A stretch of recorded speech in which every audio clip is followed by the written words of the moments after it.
Hello there, welcome back to The Closet Historian and back to my sewing room for another project today. Today I wanted to go ahead and make a new lemon print dress. That's right, many of you showed a lot of interest in the lemon print dress in my closet clear out video that I decided, I was kind of going back and forth on it, but I decided eventually that I would be putting it into my Etsy shop eventually. The shop isn't reopened yet. I still have to photograph and list and go through all of that stuff.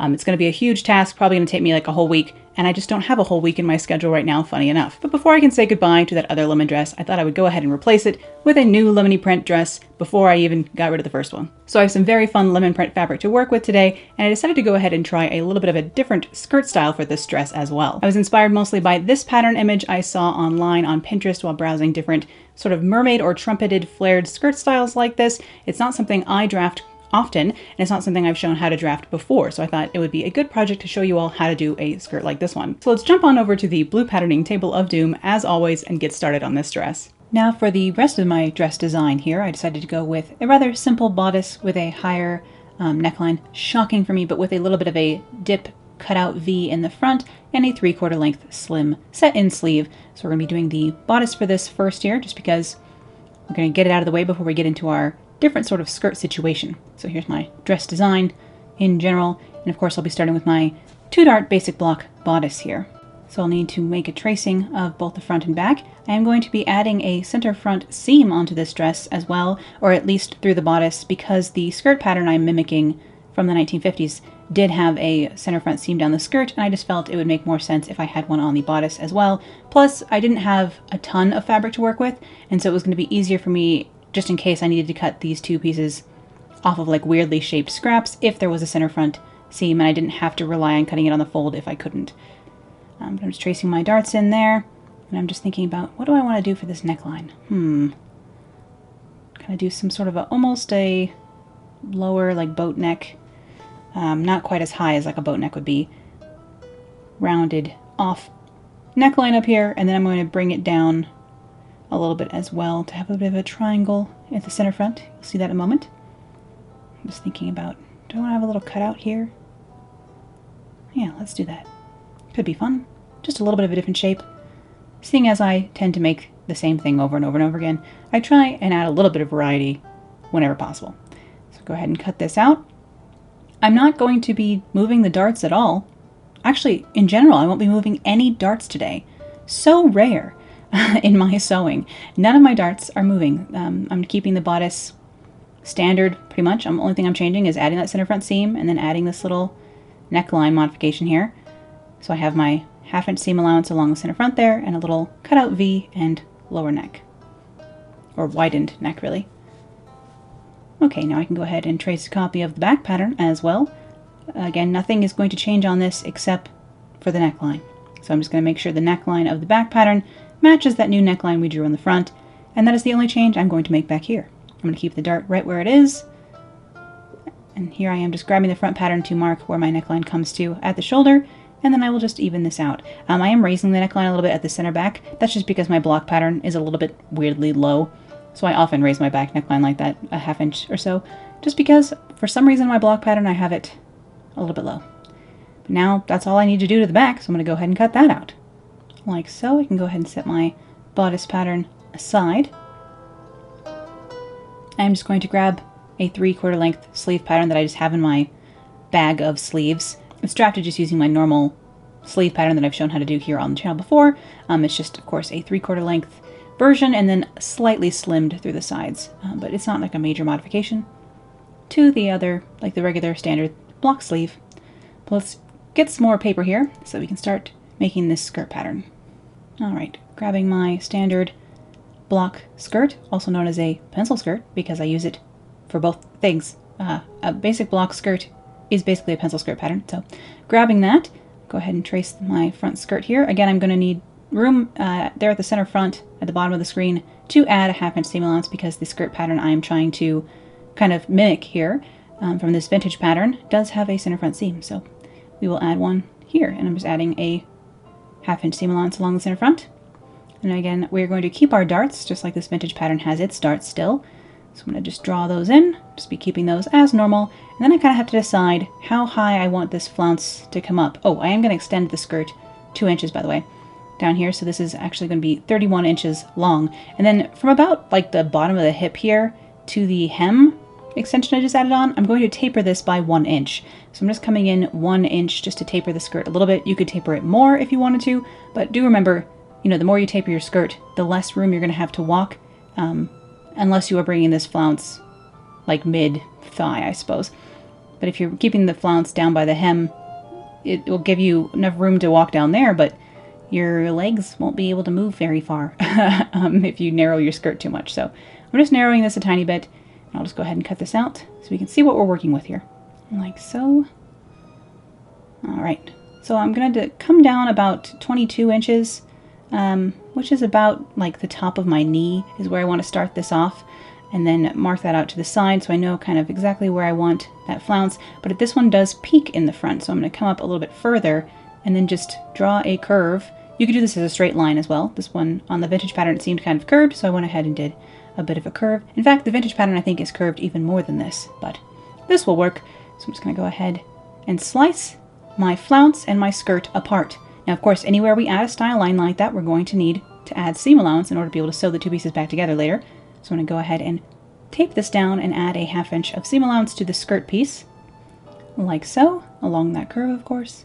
So just adding that 1/2 inch seam allowance so eventually we can sew our flounce back on here. There we go. And now this skirt front piece is finished, basically. We just have to make the flounce flared, because of course this flounce right now does not have any flare, but we need to add in the like circular quality of this. And I'm going to be cutting this on the center front, so I cut off the extra seam allowance that we had added to the main skirt. And I'm just going to draw lines 2 inches apart parallel down the body of this as indications for where we can add this flare in here. And just like I was talking about in the McQueen dress video, you can add flare into things just by adding in like darts or wedges of fullness like this. Now, like when we slash and spread darts, usually we're closing a dart and that is what's creating the flare. Here we're just adding in as much flare as we want. So I have all these pieces and I can flare it out to have as much flounce or as little flounce as I should desire. And the top, you'll see, gets quite circular because we're basically making a tiny circle skirt down here to add on to our regular skirt, or you know, from the down below the knee. But I'm just taping this onto some more paper here. You see I added in flare along the front there because I want there to be a bit of flounce at the center front. So that will be my new center front. But I'm just, you know, eyeballing this. I'm not measuring. It's about 3 to 3.5 inches of wedge fullness in between each of these little pieces. Again, I just separated it by 2 inches just, you know, on a whim. I didn't like, you know, that's not an official decree or anything. But I'm just adding as much or as little flare as I want. You could have more flare in the front and keep the sides quite slim. You could have more flare in the sides and keep the front quite slim. You can do whatever you feel is right, and variations within the design. So I'm adding a little bit of wedge of fullness along the side seam out there, and then I'm just connecting these down here at the hem, and then a little bit of fullness here at the center front. So this is my new center front. I will still cut that on the fold. And up here I still need to add in that 1/2 inch of seam allowance so I can sew this flounce back onto the main body of the skirt. I added seam allowance to the skirt, and here is the seam allowance for the flounce as well. I'll need to piece in a little bit of extra paper down here. There we go. So again, just 1/2 inch of seam allowance at the top where this will attach back onto the skirt again. But now it's going to have all this extra flare in there. And won't that be fun?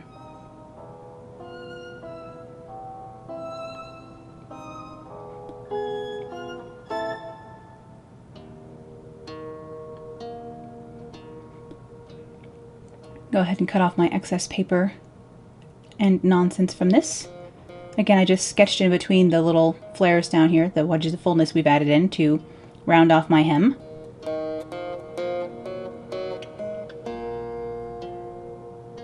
Like so. So this is our skirt front and our skirt front flare, and you can see how this will create the flare down here if I start pinching this paper.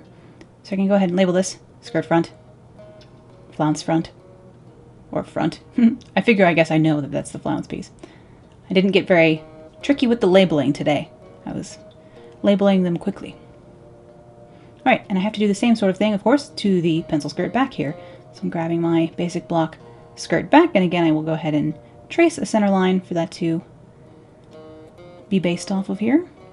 And then trace a copy of this Trying to make sure I have enough room to add that same 2 inches along the hem that I did for the front, of course, because I want my skirt to be the same length on the front and back. Of course, you don't have to have your skirt the same length in front and back if you don't want to. You can have a high-low sort of thing, which has been popular, I guess, more so in the last, perhaps, 10 years. Making sure I have my darts marked properly here. What am I doing? There we go. Again, just keeping my regular darts that are part of my standard block pattern. Now the skirt here in the back, instead of peeking up at the center back, it seems to dip further down along the center back. So I decided to keep that the same as this vintage pattern here and kind of dip down in the back instead. So I went ahead and narrowed my back skirt the same as I had done on the front there. And then I grabbed my front skirt piece to see how far I had come down on the side seam here. So I'm just going to mark that onto the back as well. So I can have the same, like I can have the flounce and the skirt both match up at the side seam, because of course that will be important. And I'm trying to decide how far to come down. I didn't want to come down too far because I didn't want my flounce to be too short at the center back. So I'm trying to decide how far I want this to dip down. I didn't do it very far. I guess if I had come up further on the side seam, then I would have been able to come down, dip down further in the center back as well. But what was something around here? I actually, you can see I came up. So it's only about, I don't know, an inch lower than the side. But I'm still trying to preserve the spirit of the vintage pattern where it dips down in the center back instead of dipping up like it does in the front. And down here I was like realizing, oh, I can add flare to this before I even cut it out. So I added a little bit of flare to the side seam before I even took this off the other skirt. This is just to conserve paper. Hopefully you can see what I mean when I do this. But I'm just trying to save myself a little bit of papering later. Of course, again, cutting the skirt and the flounce apart here. My voice, it's not working today. And again, I will have to add that 1/2 inch of seam allowance so I can sew these two things back together. So again, I'm adding my 1/2 inch seam allowance to my back skirt piece here. And this is my skirt back, and I can set that aside for now. Oh, except for I didn't cut the top off. There we go. Excess, be gone. Now I can set that aside. And I have my other flounce here, and I'm going to do the same sort of thing, where I'm just going to add in a little bit of the center back there. And then I thought, no, I'll be good, and I'll tape on more paper. This is why I just did the other side before I even cut this apart. But I'm just adding on a little bit here, and you can just measure how long the hem was and mark that up, and then you can draw on your hem. And again, I'm going to come 2 inches out all the way along, parallel to the center back essentially. Cut off this excess bit here. And then again, cut up these lines. I don't cut all the way through it. Basically, I'm cutting up from the hem to the flounce line, essentially. But not all the way through. That way I can have these hinge open as much as I would like. And again, you can hinge these open very, very far if you want more flounce. Of course, if you want a ton of flounce, like more of a ruffle, it's better to do something that's actually just a straight cut and gathered as opposed to a circle sort of cut like this. But I'm just going to flare these out. Sort of a similar amount that I did in the front. Basically, I'm creating this, you can see it's almost a 90-degree angle, which will mean it's like a half circle, if you're thinking in circle skirt terms, once this gets sewn back on. But you can go over the 90-degree angle if you want, and then it will be even more flounce. The amount of flounce per square inch, you know? Like so. So I have this funny shape here, and again, I'm going to need to piece in a little bit up here in order to do my seam allowance up along the top of the flounce. Just go ahead and draw that in now. Grab my ruler here. I need to get some new markers. You'll notice if you look very closely during the sewing portion of this that my hands are stained a little bit brown, even though I did wash them, because I use these Crayola washable markers so that you can see what I'm doing on camera here. Normally, of course, when pattern drafting, I recommend using pencil. That's right. But the camera doesn't quite pick that up from above like this, so I was using colored marker, of course. And then the camera cut out, but that was it. Anyway, just made sure I had my seam allowance on the top of the flounce there, and then I can go ahead and put all my pattern pieces onto the fabric like so. This is a lighter weight cotton sateen, almost feels like a stretch poplin instead. It's such a lightweight, or like a shirting, from fabric.com actually. And I think I kind of know why this was so cheap. I think this was only like $5 a yard or $6 a yard or something. And it seems like this fabric is like a little bit wonky and not perfectly, the grain is a little bit off because like I tore one edge of it to have it on perfect grain. And even then it was like the fabric was all askew. So sometimes there's a reason fabrics are discounted, but it worked out in the end. It was quite a stretchy fabric, so the grain line wasn't giving me too much trouble when it came to actually putting the clothes together, but it was a bit of annoying fabric to lay out my pattern pieces on. And here I just actually traced a facing, you've seen me do that kind of thing before here on the channel, for the front and back of the bodice neckline. So I'm just cutting that out of a spare piece here, and I have a couple of other spare pieces of this to be able to make a matching mask later sometime, of course, because if I plan on wearing this dress this summer, I'm sure I will want a matching mask with it. But here's my facing pieces. And I meant to interface these with some fusible interfacing at this point, and then I forgot. So I had to do it later, and you'll see that when we get over to the ironing board later. But here are my 3/4 sleeves, also just cut out, again, on the straight grain so that the stretch in this fabric goes across the width of my arm. I always cut things with the stretch in the width of my pattern pieces, I suppose, of my garment. And here's my front. So I can go ahead and mark the darts on these. Of course, I'm using my awl to poke holes where my darts are. And I actually brought my dart point for my side dart a little bit closer to my apex than usual, just because I've been noticing that I needed to do that when it comes to doing side darts. For whatever reason, when I do a side dart, I need it to be a little bit closer to my apex than any other kind of dart. That's just something I've noticed, a quirk of my own body. So I was just doing that here. But I'm just going to use a colored pencil, as usual, to go ahead and mark my darts on the back of my pattern pieces here. Or not pattern pieces, fabric pieces at this point. And I actually switch over to a red tailor's chalk because I know that you can't see these lines at all. And it's not important that you see them. You don't have to sew them. I do. But, you know, I'm trying to be instructive, so try and use things that the camera can pick up at least a little bit. I don't know how much better it will be, but let me find that red tailor's chalk. Is it over here? Where is it? Making sure that my paper pattern is lined up with the piece here. Go ahead and just transfer my dart indications onto the back here. Make sure everything got transferred over. And then I can connect those dots with my tailor's chalk. A lot of people don't bother, like they can wing their darts. They don't draw the lines. But, you know, I do. It's fine, either way. Do what works best for you, of course, as Obi-Wan Kenobi would say. And we will sew these together along the center front after we have my darts sewn in here. So I'm just going to go ahead and pin these darts and set these aside. I like to sew my darts first on everything that needs a dart, basically, and then I will go ahead and serge the raw edges of all these pieces, run them through my serger, just so that the raw edges are encased, and that is just my preferred seam finish. Again, it's not technically historically accurate for this time period, probably, but if you need the inside of my garments to be accurate, it's not going to happen. Not for me. It's just not my jam. I like what's fast, you know? I like a compromise between what is fast and what is nice.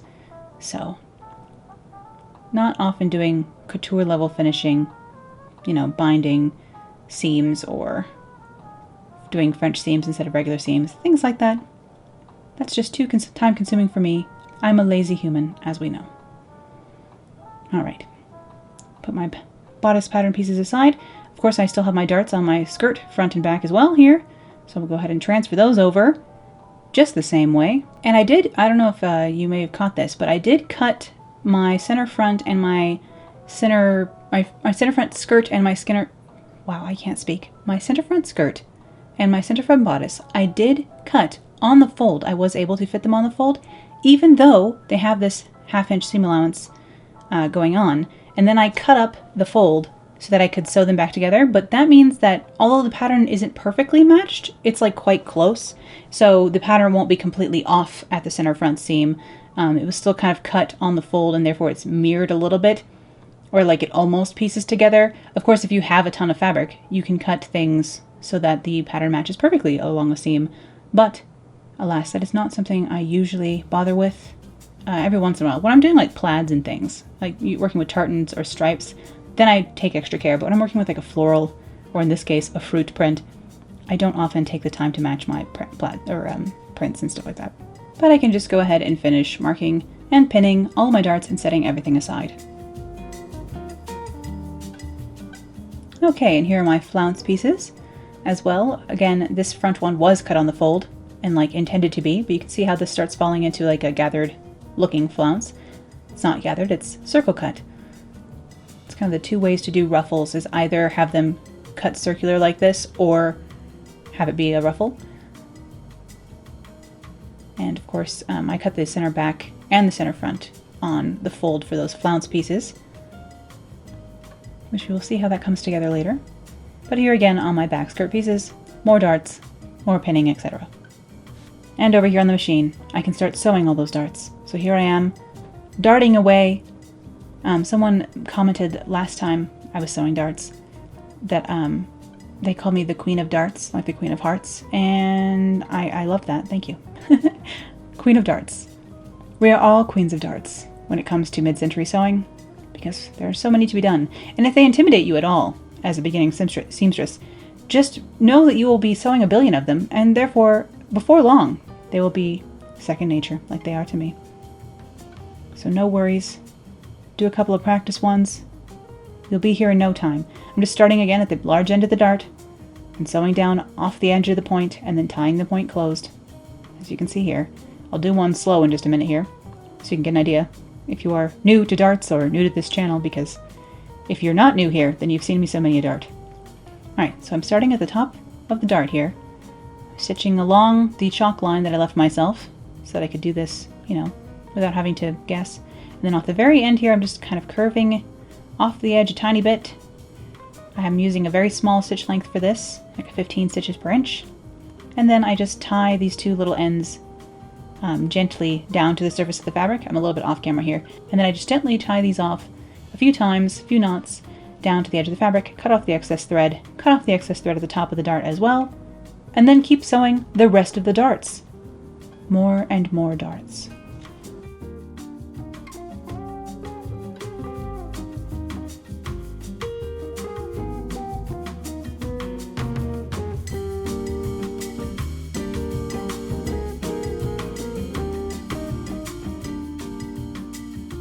Alright, now that all my darts are sewn, I can bring them over here to the ironing board and start pressing everything. So I'm just going to press my darts in the bodice towards the center front, or center back, in this case, like so. Set that aside. I set everything aside next to my serger so that I can go ahead and serge, again, all the raw edges. But I like having my darts sewn and pressed beforehand, that way they get serged flat the way they're supposed to be. Hopefully that makes sense. But again, just pressing all of my darts now that they are sewn. And the side dart gets pressed down, and then the other darts get pressed towards the center front or center back, depending on if you're working on a front piece or a back piece, I suppose. And this very fun, cheerful navy and green and yellow lemon print does really make me yearn for summer and, like, I don't know, an outdoor cafe lunch situation, or like a trip to Florence situation, which I wouldn't mind. The only time actually I've ever been to Italy, which I've been super lucky in general to have gone at all, of course, when I was studying abroad, since we were already across the pond, as it were. My parents had never been to Europe at all either, and they joined me. We met in France, because I was studying in London, England, back in 2012, when I was a uni student, to use the UK term. But my parents had never been to Europe before, so they met me in France, and we went to Italy for like a week and a half. But the only problem was, it was July. And the thing about, if you imagine Italy, I don't know if you know this, it's in like the Mediterranean, which is like right across the way from like Egypt and other desert lands. And it's just very hot down there. So especially in July, it was a bit sweltering. We did learn and then promptly forget the Italian word for ice, because as uncouth Americans, we kept asking for ice at every restaurant we went to because we were dying of heat exhaustion, or like roasting basically. And of course in Europe they don't usually give you ice in your drinks or in like your water. It's not really a thing, it's kind of an American thing, I guess. But we were like, ice, please bring us ice. So, we were melting a little bit. If you found like a touristy restaurant that you probably, isn't the best choice, but they had misters outside of their outdoor seating, those were a big winner for us. Or like some chilled limoncello would match this dress perfectly. But Italy was a beautiful, beautiful place, and I'd love to go back and be able to actually appreciate things just that little bit more because I wasn't melting. So, a goal for one day to go back to Italy and not melt. In some other season. I have this sinking suspicion that, spring or fall is the best time to visit anywhere. Really. Alright, so I'm just, I've serged all my edges and now I'm pinning everything. I've got my shoulder seams on my facing pinned together, and here I'm just going to pin the center front of my bodice together. Because, of course, all the darts and everything are already sewn. We just need to sew this center front seam finished. So go ahead and pin that, set that next to the machine. And I pinned the underarm seam of my sleeves as well and set those over there. We all know how I like to sew in batches, so I'll pin everything I can, set it all next to the machine, sew everything I can, bring it all back over to the ironing board. Always sewing in batches just to save time. And here are my back pieces, which I don't need for now, so I can set those aside. And then I have to start sewing my skirt together. And again, it's like, it seems funny to have these center front seams that you're just going to have to sew together, but it's just part of the style for this skirt to have this seam here. It's the style line. And I don't usually like adding style lines where they're not needed, but for this I was, playing along. So I set those next to the machine. Of course, I don't need to sew the center back seam of the skirt yet. We will get to that later when I sew the center back of the whole dress together at once and put the zipper in, of course. Because you know me, again, unless this is your first video, in which case, hello, I'm very predictable. I always put center back zippers on my dresses, and this one will be no different. But here I am sewing the center front of the bodice together.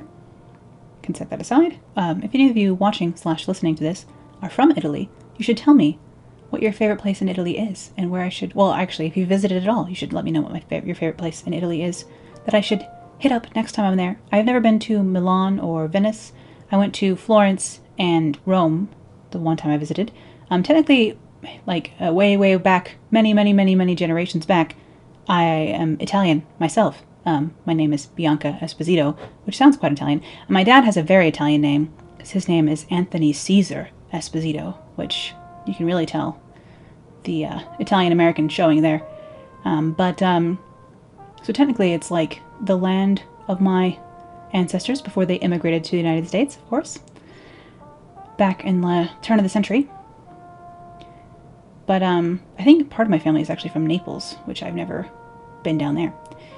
But there is a pretty excellent textile, or not textiles, but costume collection at the Pitti Palace, I think it is, in Florence. I think that's the museum where they had the textiles, or the costumes, and they didn't have a very good, like, detailed, large-scale book of these costumes to bring home, which was the disappointment for me. They had, like, a small little, like, travel handbook, and I was like, no, we need, like, highly detailed, high-res images of these gorgeous gowns you guys have, but they did not. They did not see the marketing opportunity that I did. And then I also got to see the Florentine, like, 15th century dress, I think it's Medici dress. I can't remember. I'll put it on the screen here now while you're watching me sew these seams.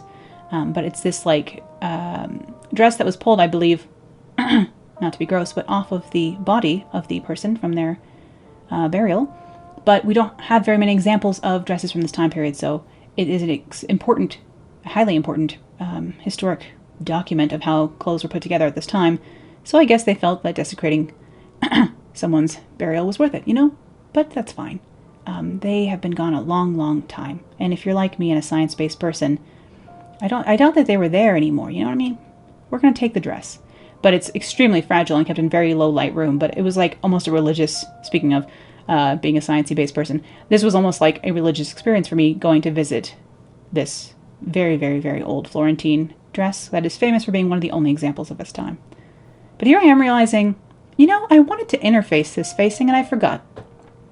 So that's a shame. I would prefer to interface these pieces before I even serge the raw edges, because then the serging helps to hold the interfacing in place if it ever becomes dislodged. But I forgot. So here we are. I'm actually off camera right now cutting these to shape, and then I can go ahead and fuse these on here. I use a piece of muslin between the interfacing and my iron just so that nothing gets melted in ways I wouldn't like. So I just have a pressing cloth here, just a piece of plain muslin, piece of plain muslin here, like so. There we go. And then I will layer on the backs here. I'm just cutting the seam allowance at the side because I'm just layering instead of actually having this be sewn together, so I don't want bits to be too thick. But this is how you can still interface your facing after you've sewn it together if you forgot. Hey! Oops. But yeah, tell me your favorite Italian destinations and museums, because of course I am a museum and historic home lover. I love going to visit palaces and historic houses, and there's plenty of excellent ones to see in Italy, I'm sure. Long history in these places, of course. I didn't get to see the Roman Forum while I was in Rome, because we went to go see the Colosseum, and then by the end of that, we were legitimately dying of heat stroke. So after that, we again found a place where we could beg for ice instead, as opposed to going to see the Roman Forum, because we were too dead. And so I need to go back. A lot of gelato and Prosecco to get through these times. These harsh times. Oh, such hard times visiting Italy. Just kidding, of course. Extreme privilege to be able to go. And I look back with it on the visit very fondly, despite having been melting the whole time. But I think I could wear this dress for limoncello in Italy, or for a wander around a French market. Or I guess, here in Colorado. It's just less exciting. I miss traveling quite a lot. I've been lucky in my life to be able to have traveled. But of course, the only problem with once you have traveled is you want to do it some more. And it's expensive.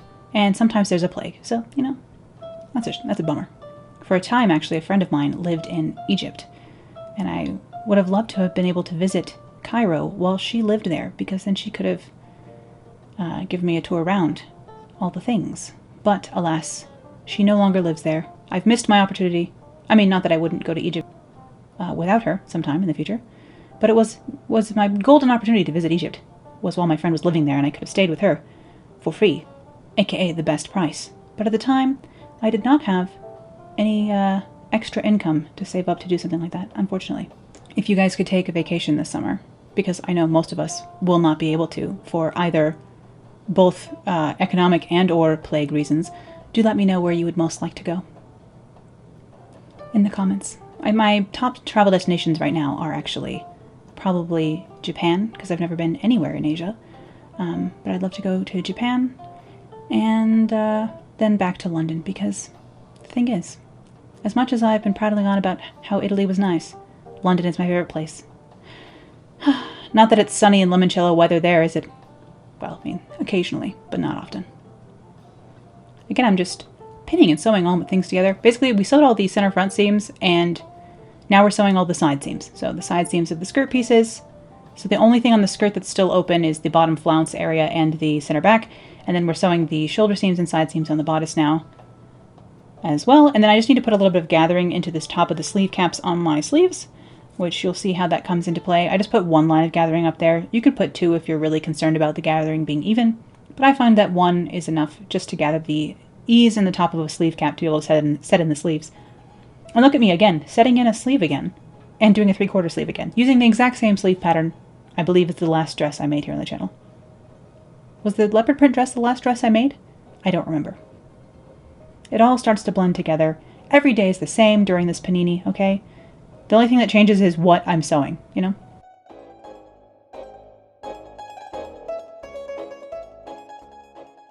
There we go. There's my side seam on the skirt here. And I, of course, can sew the other one. Again, just 1/2 inch seam allowance on all of this as usual. Taking out my pins as I go because I'm using my thicker pins. So I'm remembering to be good here. Eventually, I get tired of being good and therefore start using fine pins so I can sew over them. Because, again, I'm predictable. The sleeve caps, yes, again. So I'm just at basically the top edge of my sleeve for like that top 6 or 7 inches. I'm just putting in one line of stitching about 1/4 inch down from the edge, and this will just serve.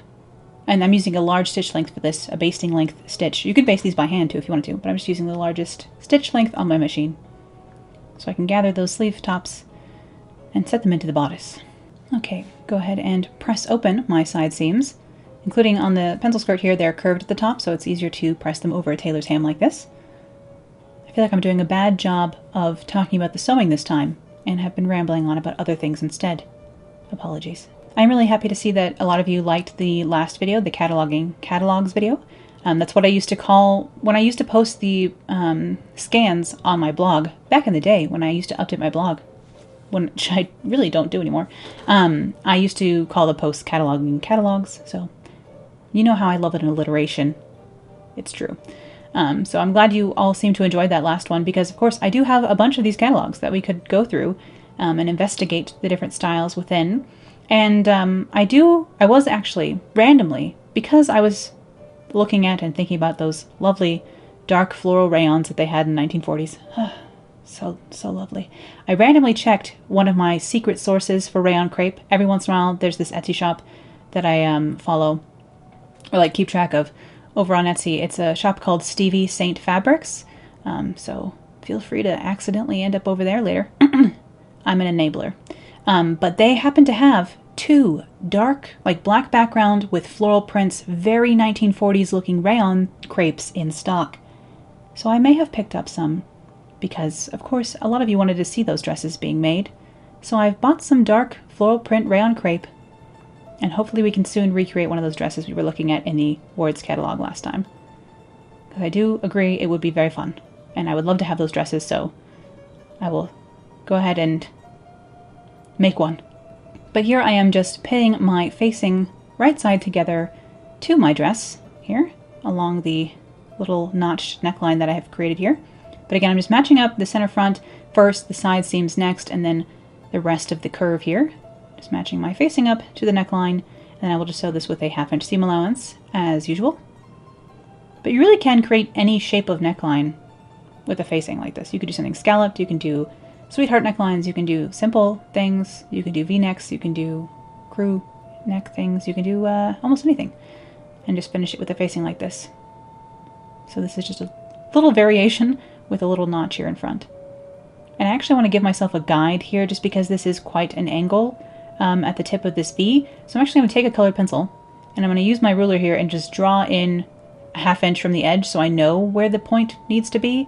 So when I'm over on the machine, I can like find a point in here and I'm just going to like sew to here and then I'll turn, and again, here on the machine.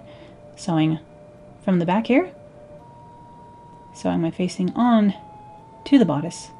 Again, right sides together.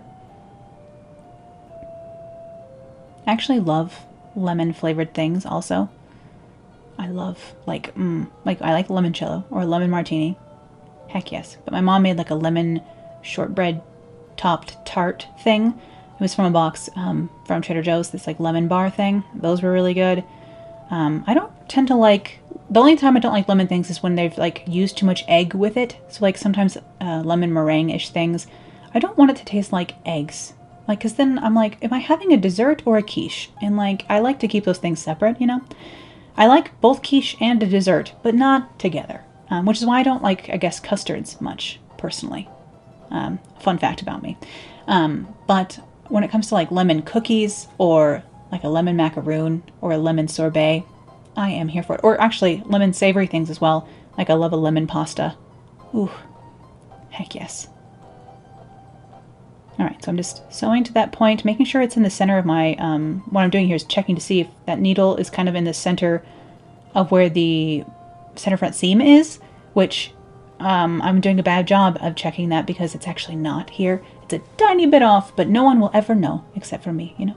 But I'm just coming up the other side here from that V-neck, back up to the neckline to keep sewing along up here at the neck. You can see how I kind of decided where my V was going to end up there. And of course I will have to clip my curves along this neckline and along that V here in order to properly press this on the inside. And I will do edge stitching along the curved bits of this, which you will see in a moment as well. But I think I've left this clip in real time, it seems like. So enjoy me real time, stopping and starting and sewing this facing onto the dress. Like so. All right, so I'm going to again clip down into the V here, right to the point. And I'm going to clip off these corners, and then I will clip about every centimeter or so is what I should be clipping along this curved edge and along the other side as well. I'm going to give this a tiny bit of a press, but really I'm just going to throw this back on the machine and do some edge stitching to hold the seam allowance onto the facing so that this all rolls on the inside well. But I want all my seam allowance to face up towards the facing, like so. And we will take this over to the machine and sew that down. Alright, so I'm just sewing from the top, but I'm making sure that my seam allowance is facing towards the right here underneath. So I'm stitching my seam allowance to the facing itself from the top down. Oh, again, hopefully this makes sense. And then you can't go around the corner when you're doing this. So I just went as far as I could and then came off the machine and started on the other side. And then again, I will just go as far as I can. With the edge stitching, which just helps to hold everything down when this gets flipped onto the inside. And of course, I like to tack my facings at the side seams, or the shoulder seam, I mean, as well. So you will see that today as well. And I tack this, because there's that center front seam, there's plenty of like seam allowance inside the garment for me to tack the facing down at the center front too as well, without that showing. So might as well do it. All right. So now I can fold all of this to the inside. So I like using the end of the ironing board for this, by the way. I actually properly positioned the camera down here this time. I'm just flipping this to the inside, making sure that my facing has worked how it's supposed to. Like so. Go ahead and give that a good press. And then I will pin it right here along the shoulder seam. And maybe down here along the back just while it cools. We know how I like to pin things while they're cooling. Also, my chair is so squeaky. Oh, I need to repair this chair. I think this chair has had too much abuse. I spend a lot of time editing, you know? Alright, here I am at the center front. Again, just kind of zhuzhing things around until they lay properly, and then giving it a good press. And again, I will tack this to the seam allowance down here at the center front, at the bottom of this V here. And then again, do the other side. Same as the first, like so. And then our neckline is all nice and finished. There we go, here's the outside, what that looks like. Again, this is like one stitch off at the center front, but I don't want to think about it, okay? No one will know. Alright, so here we are. I'm pulling on that little bit of gathering stitching that I put into the top of the sleeve cap just to make it curl that little bit like that. Then I'm going to pin the underarm seam to the side seam, like so first. When I'm setting my sleeves in, I'm going to find the center of my sleeve cap up here and pin that center of the sleeve cap to the shoulder seam up here. Just so I can be sure I'm in the right place. And then I just make sure each side fits down into the bodice. And that is how I set my sleeves. At least I caught it a little bit more on camera this time than I normally do, but it's not the easiest thing to kind of explain, or do really. Setting in sleeves is never the most fun part of a garment, which again is why I use my all-in-one sleeve pattern so often. And as we saw in the catalog last week, it was a very common sleeve style to have that little slight all-in-one sleeve, so I never tend to feel that bad about using it all the time. But this dress, I just wanted something a little bit more, I don't know, like mid to late 50s chic with that slim 3/4 sleeve, so went with this one. I think it would look cute with a short sleeve as well, though. Or sleeveless even, which you'll never see me do, but you know, if you're comfortable showing your arms, make sleeveless dresses. But that is my one major insecurity remaining is the backs of my arms. I'm not a fan. So I can't see them, so I don't know why I'm so upset about it. But I guess I don't want anyone else to see them either, because, unfortunately, while I'm mostly body positive these days, I have to get down on myself about something, you know? So, that it remains. Always room for growth, you know?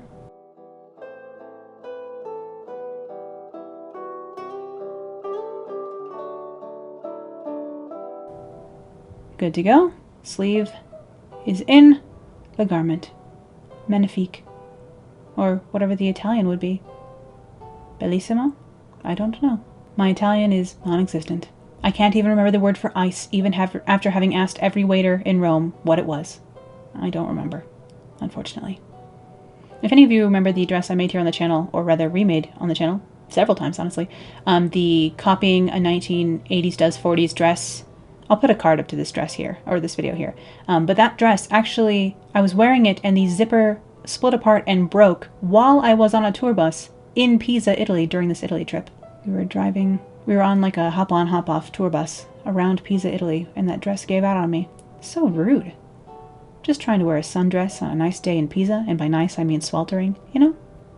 I remember my entire, like, goal, other than, like, to enjoy the art and architecture while I was in Italy, was to find a place selling, like, touristy micro-mosaic jewelry, because that was, like, one of the big things to get on the grand tour back in, like, the Victorian era, or even before that. So I wanted to make sure that, like, the souvenir I wanted to buy while I was in Italy was micro mosaic jewelry. And of course the micro mosaic jewelry, there's like really low quality, cheap versions, and then there's very fancy antiques. And I went somewhere in the middle. I think I got some earrings for like €9 or something. But that was my goal. I was like, I want to find micro mosaic jewelry as my souvenir from Italy. I have strange goals while traveling. Perhaps it's true. Shopping-based goals. But again, is anyone surprised? No. I still quite like those earrings. I remember there was this little, actually, jewelry shop that had some souvenir jewelry and just jewelry. I think that all they had was different jewelry, and I was like a kid in a candy store. That was like down a side street from... Is it the Pantheon or the Parthenon? Dang it, I always get the two mixed up. I think it's the Pantheon. Yeah, Pantheon. Down the, like a side street from there, there was this like little jewelry shop, a hole in the wall, and I bought a pair of earrings there that I also still really love. They look so, I don't know, 15th century. They're so cute. There was another jewelry store in Paris that I really liked that was like a hole in the wall too. It's good to wander in places, you know? Get off the touristy bits just a little bit, because sometimes just around the corner you can find total gems and jewel boxes, quite literally and figuratively. One of my favorite things to do when I'm in Europe is to just walk into random churches, because like you have like the big churches that are like the famous cathedrals, or like the Westminster Abbey, or the Parthenon or the Pantheon. But when you go, there's like also just churches everywhere, because Christianity was a huge deal in the past, and kind of now. It's a little bit different, I think. But a lot of the churches are just gorgeous, and the ones that are not touristy are usually free to go into, and usually nobody is there. So you get to have a very like personal, private experience, and usually it's nice and shady, you know, inside a big stone church. So you get a reprieve from the heat as well.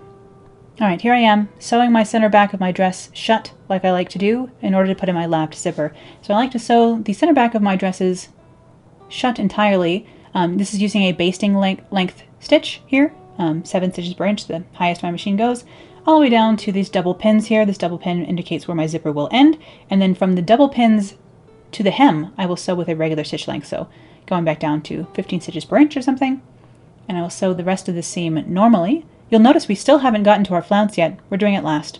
The rest of the dress will be finished before I even sew the flounce onto the skirt, so we'll get there, I promise. Here I am just ironing my center back seam open, and then I will, of course, take out the basting stitching, but I basted it closed in order to be able to press this nicely, so now each side is pressed exactly where it needs to be size-wise. Hopefully that makes sense. Again, you've probably seen me do my lap zippers by now.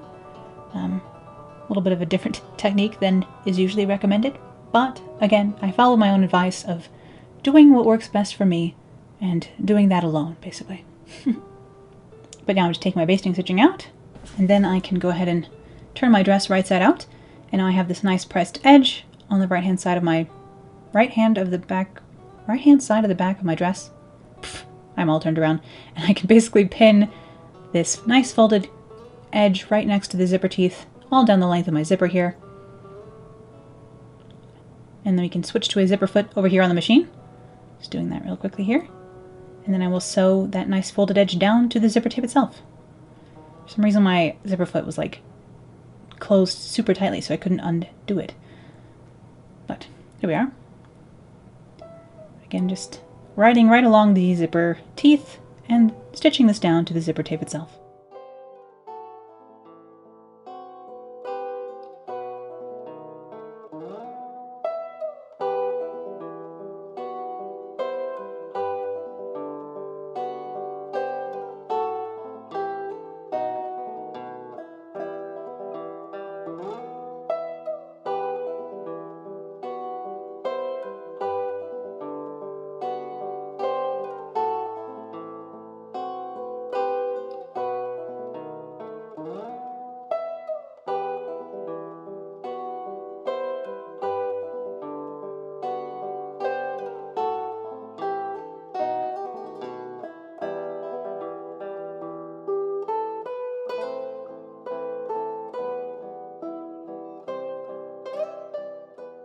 Also, notice how I put these pins in with the head of the pin facing backwards so that they're annoying to pull out while I do this? Ugh, so annoying. Why do I do this to myself? But I'm just stitching down the other side of my lap zipper now. Again, I can feel the zipper teeth through the fabric, and I'm riding that zipper foot along the edge of that. I have switched the side of the zipper foot again. You've seen me do a zipper on here now. I think probably in the A-line skirt video is like one of the best examples of me doing my zippers the way I do. So I will put a card up to that as well if you want to see a clearer demonstration of how I do my lap zippers.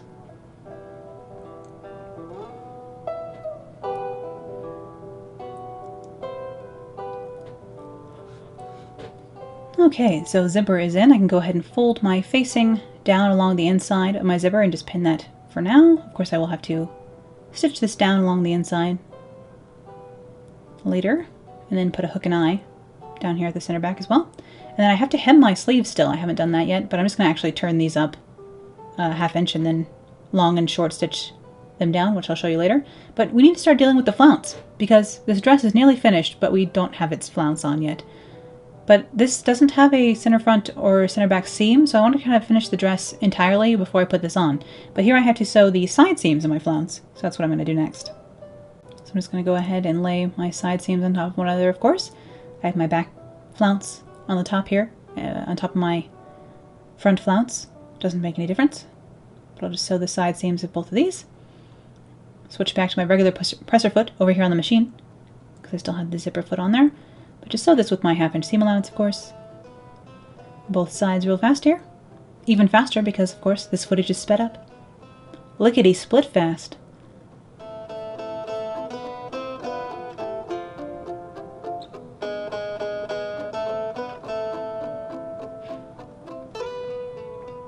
And then, of course, I need to press those seams open, like so. You can see that peak there on the front flounce to match up with the peak on the skirt, which is a little bit more annoying to sew. If you wanted to do this and have it be a little bit easier, I would recommend not having that come to a point. It's just a little bit more fiddly. And you'll see here I pin the entire back of the flounce because it doesn't have that annoying peak. And here I'm just pinning one side of the front. So I'm pinning up to the peak, and then I'm going to leave the other side of the front free hanging for now. So I'm just going to pin all the way up to the one side of the peak at the center front of the skirt, under my hand there, and then I will pin the entire back of the flounce here. Match that up again, matching up with the side seams, matching the center up with the center back seam. Ooh, there we go. Matching those side seams up, like so. Matching up the center where it needs to go, and pinning in between, so we can stitch this flounce on to the center back. But I'm going to leave the other half of the front free, and just sew the entire back and the first side of the front, and then I will put a clip into the seam allowance at that point on the front, and that will kind of allow the front seam to hang, like to swing free, and allow me to sew the other side more easily. So I'm just going to go ahead and start here and go all the way around, and then I will put a clip in and pin the other side, and you will see what I mean, hopefully. But yes, all of my European travels were back in 2012. I visited France again in 2017? I think it was 2017, like the spring of 2017, or maybe it was 2016. I don't remember. Many years ago, several years ago I should say, with my mom, because she found like an extremely good deal. It was like round trip to Paris from Colorado, and it was, I think, $450 for round trip, which is like ridiculously cheap. And so I saved up and I went with my mom. We have family friends 2 hours south of Paris, so we can stay in France for free. So really all we had to pay on that trip was for the flights and for the lingerie that I bought while I was there. I actually have a haul, a very old haul here on the channel of the things I bought when I was in France last. Because of course I can't resist shopping while I'm there. Don't be silly. But I love visiting France. I love visiting our friends in France. We have lovely family friends in France who are just wonderful, and I do a terrible job keeping in contact with them. But anyway, I've pinned the other side of this now while I was, again, rambling on. And because I was able to put that clip at where the chevron-y kind of point meets in the very center front, it allowed me to pin this more easily, and then I can go ahead again and sew the rest of the front down with its 1/2 inch seam allowance. I just like doing it in 2 halves like that. I think it's easier to be able to like clip and have that front side hang over free.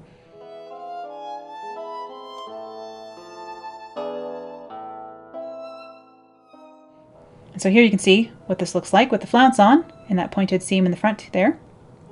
And I decided instead of clipping my seam allowance, which like, of course you have to clip any curves, you know, normally, but because this fabric was so stretchy, I didn't exactly have to. I decided to go ahead and do some more edge stitching, or like top stitching basically, to hold both the sides of the seam allowance down onto the flounce side of the skirt. So that is what I'm doing here. So underneath my hand on the right hand side, underneath the presser foot on the right here, I have all of the seam allowance for the flounce to skirt seam, and I'm just stitching that down about 1/4 inch away from this original seam. And then it was time to go ahead and hem this dress because it already has its zipper in. And of course, I'm hemming this curved hem with bias tape. No one is surprised. However, unfortunately, I didn't have any navy bias around. This is actually a black cotton voile, V-O-I-L-E, voile, which is a very lightweight plain woven fabric. It's almost like cotton muslin, but it's a little bit lighter weight. So I didn't want to use anything bulky or stiff down here because I wanted this flounce to retain a lot of its flowiness, I suppose. And this was like a good compromise for me between like retaining that flowiness and then still being able to hem with bias, because of course that is my favorite way to hem curved hems.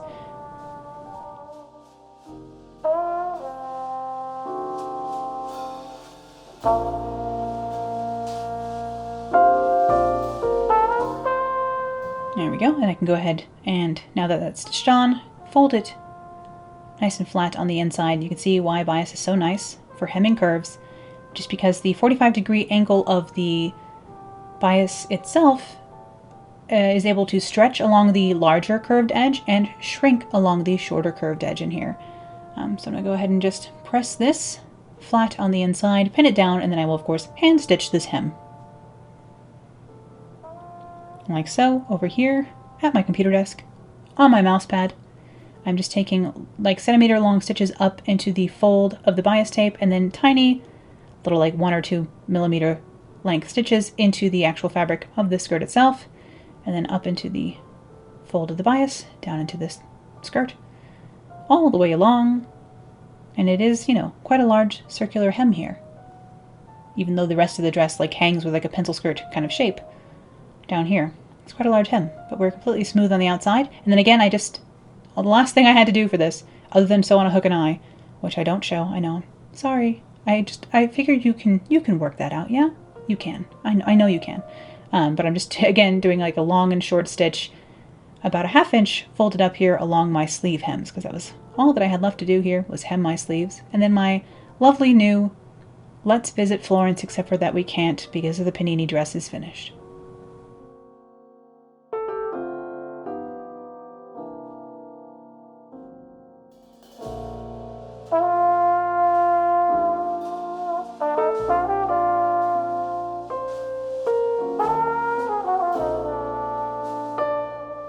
And here is my finished limoncello lemon print dress here with its 3/4 sleeves, a little bit of a higher neckline, and of course slimmer, more wiggly skirt here. It's a little bit more sophisticated than my last one, I think, but still perfectly like sprightly and fun for a day out and about, perhaps, you know, browsing around antique shops in an old Tuscan village and buying nice olive oils and breads and wine and things.